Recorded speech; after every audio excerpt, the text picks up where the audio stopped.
अब्बास जी, गौतम रॉय जी, सिद्दीक अहमद जी, हमारे सब MLAs, Congress party के सब सीनियर नेता, राइस पे जो हैं, पार्टी के कार्यकर्ता, एनएसयूआई, यूथ कांग्रेस, महिला कांग्रेस, सेवा दल के हमारे सब लोग, भाई और बहनों, प्रेस के हमारे मित्रों, आप सबका यहाँ बहुत बहुत स्वागत।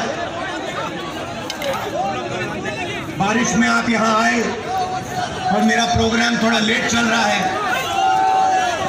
इसके लिए आप सबको बहुत बहुत धन्यवाद। थोड़ा सा आपको कष्ट हुआ, ठहरना पड़ा, मेरा प्रोग्राम लेट हुआ, इसके लिए मैं आपसे माफ़ी मांगना चाहता हूँ।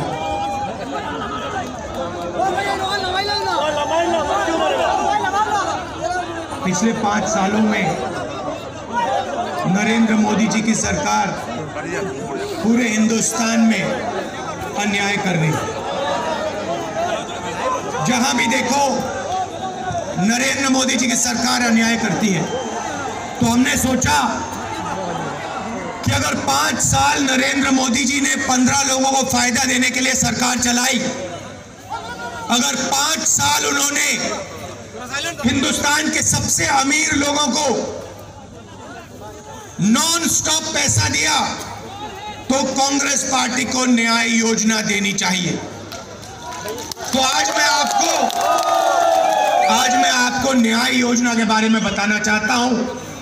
कांग्रेस पार्टी का ऐतिहासिक निर्णय है।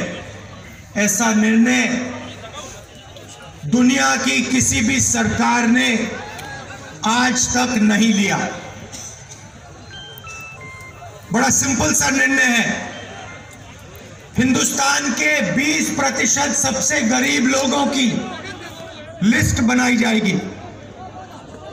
फिर से दोहराता हूं, हर प्रदेश में हिंदुस्तान के सबसे गरीब लोगों की लिस्ट बनाई जाएगी। 5 करोड़ परिवार, 25 करोड़ लोग, इनके नाम लिस्ट में होंगे और इन 5 करोड़ परिवारों को नहीं, अभी सुनिए मजा आएगा। अभी आपने बात सुनी नहीं, क्योंकि आप रोज अखबार में पढ़ते हो अनिल अंबानी को 30,000 करोड़ रुपए दिए, मेहुल चौकसी को 35,000 करोड़ रुपए दिए, नीरव मोदी को पैसे दिए, इसको पैसे दिए, उसको पैसे दिए। आप अखबार में नहीं पढ़ते कि हिंदुस्तान के गरीब लोगों को पैसे दिए। कभी आपने पढ़ा है? नहीं। 2019 में कांग्रेस पार्टी की सरकार आएगी, हेडलाइन होगी गरीबों को पैसे दिए। तो न्याय योजना में हिंदुस्तान के 20% सबसे गरीब लोगों के बैंक अकाउंट में हर साल 72,000 रुपए direct bank account. Narendra Modi ने 15 लाख रुपए का वायदा किया था, झूठा वायदा।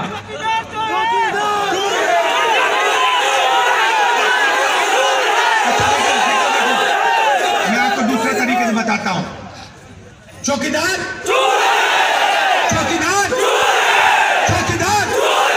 हाँ, तो चौकीदार ने झूठा वायदा किया, जहां जाता है झूठ बोल जाता है। 2 करोड़ युवाओं को रोजगार, किसानों को सही दाम, 15 लाख रुपए हर बैंक अकाउंट में। तो हमने कहा ठीक है, अगर चौकीदार झूठ बोलता है तो हम सच बोलेंगे। भाई और बहनों, 5 करोड़ परिवारों के बैंक अकाउंट में 5 साल के अंदर हर परिवार के बैंक अकाउंट में कांग्रेस पार्टी 3,60,000 रुपए डाल देगी। आपकी आमदनी 12,000 रुपए प्रति महीना से कम है, कांग्रेस पार्टी आपके बैंक अकाउंट में सीधा पैसा डालेगी। फर्क नहीं पड़ता कौन से प्रदेश के हो, कौन सी भाषा बोलते हो, स्त्री हो पुरुष हो, क्या धर्म है, क्या जात है, कोई फर्क नहीं पड़ता। अगर आप हिंदुस्तानी हो, 3,60,000 रुपए, 3,60,000 रुपए बैंक अकाउंट के अंदर आपकी जेब में। चौकीदार ने नोटबंदी की, आपसे पैसा लिया। चौकीदार ने गब्बर सिंह टैक्स लगाया, आपसे पैसा पैसा लिया, हम आपके बैंक अकाउंट में पैसा डालेंगे। इसके बारे में एक और बात कहना चाहता हूं। यहां हमारी सुष्मिता देव जी बैठी हैं, कांग्रेस पार्टी महिलाओं की देखभाल करती है। बैंक अकाउंट में पैसा जाएगा तो महिलाओं के बैंक अकाउंट में जाएगा। अब शायद ये बात पुरुषों को अच्छी ना लगे कि 3,60,000 रुपए 5 साल के अंदर हर साल 72,000 रुपए महिला के बैंक अकाउंट में जाएंगे। मगर भैया हमने निर्णय ले लिया है, डिसीजन ले लिया है, महिलाओं के बैंक अकाउंट में पैसा जाए। हिंदुस्तान की अर्थव्यवस्था बदल जाएगी। गरीबी पे सर्जिकल स्ट्राइक करने जा रही है कांग्रेस। आपने चौकीदार का चेहरा देखा होगा, बिल्कुल हिल गया कि ये क्या कर दिया कांग्रेस पार्टी ने। गरीबों के बैंक अकाउंट में पैसा कैसे डाल रही है कांग्रेस पार्टी। हिंदुस्तान में तो सिर्फ अमीरों के बैंक अकाउंट में पैसा डाला जाता है, नरेंद्र मोदी कहता है। अच्छा, एक और बात मैं आपसे पूछना चाहता हूं, आपने चौकीदार की बात उठाई। छोटा सा सवाल, आपने कभी किसान के घर के सामने चौकीदार देखा है? आपने कभी बेरोजगार युवा या मजदूर के घर के सामने चौकीदार देखा? नहीं। चौकीदार अनिल अंबानी के घर के सामने दिखाई देता है ना? चौकीदार करोड़पतियों के घर के सामने दिखता है। भाई और बहनों, नरेंद्र मोदी आपका चौकीदार नहीं है, जनता का चौकीदार नहीं है, किसानों का चौकीदार नहीं है, मजदूरों का चौकीदार नहीं है, अनिल अंबानी जी के चौकीदार है। मैंने चौकीदार जी से कहा, आप भ्रष्टाचार की बात करते हैं, मेरे साथ डिबेट करिए। आइए खड़े हो जाइए मेरे सामने, हिंदुस्तान के सामने भ्रष्टाचार की बात करते हैं, डिबेट करिए मेरे साथ। चौकीदार में दम नहीं है, आ नहीं पाया।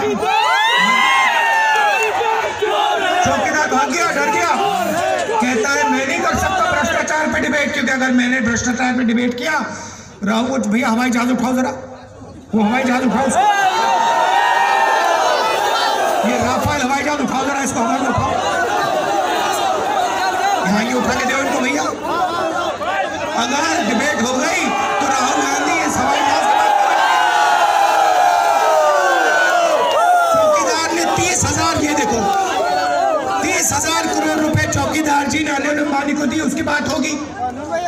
हिंदुस्तान के सामने नरेंद्र मोदी जी आंख नहीं मिला पाएंगे। आपने पार्लियामेंट में देखा होगा, मैंने 4 सवाल पूछे। अनिल अंबानी को कॉन्ट्रैक्ट क्यों दिया, हिंदुस्तान एरोनॉटिकल लिमिटेड से क्यों लिया? अनिल अंबानी ने हवाई जहाज नहीं बनाया, जिंदगी में हवाई जहाज नहीं बनाया, ये चल सालों से बना रही है, उसको क्यों दिया? 30,000 करोड़ रुपए उसकी जेब में क्यों डाले? 526 करोड़ रुपए का हवाई जहाज 1,600 करोड़ रुपए में क्यों खरीदा? 4 सवाल पूछे, 1.5 घंटा नरेंद्र मोदी ने जवाब दिया। आंख में आंख नहीं मिला, कभी नीचे देखे यूं, कभी इधर देखे, कभी ऊपर देखे, नहीं है चौकीदार में। चौकीदार सिर्फ चोर नहीं है, चौकीदार डरपोक भी है। अब थोड़ी सी बात मैं आपको बराक वैली के बारे में करना चाहता हूं। सबसे पहले देखिए, कांग्रेस पार्टी के कार्यकर्ता में दम है, अकेला चुनाव लड़ रहा है और अकेला चुनाव जीतने वाला है। दूसरी बात, बराक वैली को बिजनेस व्यापार का हब बनाना है, व्यापार का सेंटर बनाना है, और पूरे बेरोजगारी आज है हिंदुस्तान में। उधर नरेंद्र मोदी कहते हैं किसानों को सही दाम दिलवाऊंगा, पूरे देश में किसान आत्महत्या कर रहे हैं, और इधर आपको साफ पीने का पानी नहीं मिलता है। कांग्रेस पार्टी आपको साफ पीने का पानी दे देगी। और यहाँ पे देखिए, एक चीज मैं आपसे कहना चाहता हूं, असम से कांग्रेस पार्टी को युवा नेतृत्व की जरूरत है, ठीक है? तो आपको असम की जनता को, बराक वैली की जनता को युवा नेताओं का पूरा समर्थन करना है। और ये ये सुष्मिता जी जो है यहाँ पे, ये नेशनल लेवल की लीडर है। ये हिंदुस्तान, आप मेरी बात समझो, ये हिंदुस्तान की महिला कांग्रेस की प्रेसिडेंट है। अभी आप ताली बजा रहे हो, मगर मैं आपकी ताली और जोरों से बजवाना चाहता हूं। देखो, जैसे ही कांग्रेस पार्टी की सरकार आएगी, कांग्रेस पार्टी लोकसभा, राज्यसभा और विधानसभाओं में 33% रिजर्वेशन, महिलाओं रिजर्वेशन का काम करेगी। ये महिला कांग्रेस की प्रेसिडेंट है। 33% रिजर्वेशन होगा लोकसभा, राज्यसभा और विधानसभाओं में। महिला कांग्रेस की प्रेसिडेंट है। बात समझ आई? तो लोकसभा में सुष्मिता जी को, जो बाकी हमारे एमपी कैंडिडेट्स हैं, उनको भेजना है। पक्का? 99% नहीं, 100%। और एक और बात याद रखो, युवा मंत्री भी बनने हैं। ठीक है? तो आप गारंटी करके, पराग वैली की जनता से गारंटी करके आप महिला कांग्रेस प्रेसिडेंट और बाकी जो हमारे कैंडिडेट्स हैं उनको, 14 में कांग्रेस पार्टी के लोकसभा में कम एमपी थे, इतने ज्यादा नहीं थे। मगर आप लोकसभा के डिबेट देखो, जब भी नरेंद्र मोदी जी के खिलाफ लड़ना था लोकसभा में, जब भी नरेंद्र मोदी जी से, बीजेपी से लड़ना था, तो सुष्मिता जी वहां पे आपको पार्लियामेंट हाउस में लड़ती हुई दिखाई देती।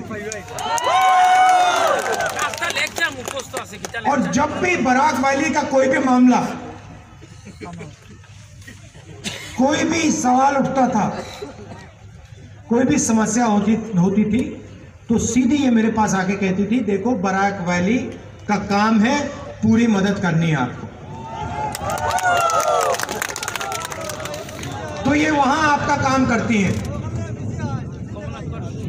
तो जिताना है, पक्का जिताना है।